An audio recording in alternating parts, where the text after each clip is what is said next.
In today's video, I'm going to teach you how to lock price to bar ratio on TradingView. By the end, you'll know exactly how to keep your chart's proportions consistent so price moves are easier to compare across different zoom levels and symbols. First, open your browser and head to TradingView.com. This takes you to the TradingView platform where you can access charts, tools, and your watch list. You don't need anything complicated here, just make sure the site is loaded and you can see the main interface. On the right side of the screen, you'll find the watchlist panel. This is where your symbols live. Click any symbol you want to analyze.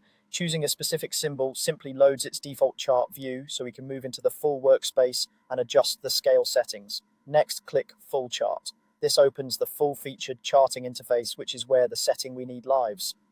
The full chart gives you the complete toolbar, the price and timescales, and all the context menus that control how your chart behaves. Now move to the right edge of the chart where the price scale is displayed. Right-click with your mouse in that area or anywhere on the chart near that right-hand scale. This brings up the chart's context menu.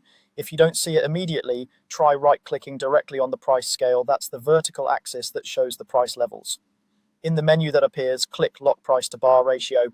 When this option is enabled, TradingView maintains a fixed relationship between the height of your candles or bars and their width on the screen. In practical terms, this means your chart won't get stretched vertically or squished unpredictably as you pan or zoom horizontally. The visual proportions stay consistent, which makes it much easier to judge volatility at a glance and to compare price action across timeframes without your view constantly rescaling. After enabling it, you'll notice that as you scroll or zoom, price swings keep the same relative appearance. This consistency is especially helpful if you annotate charts or switch between multiple assets and want a reliable sense of scale.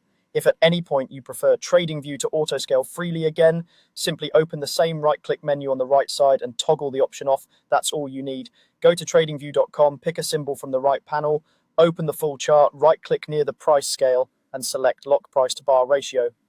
With this set, your charts remain clear, stable, and easier to read, helping you focus on the analysis rather than wrestling with the scale.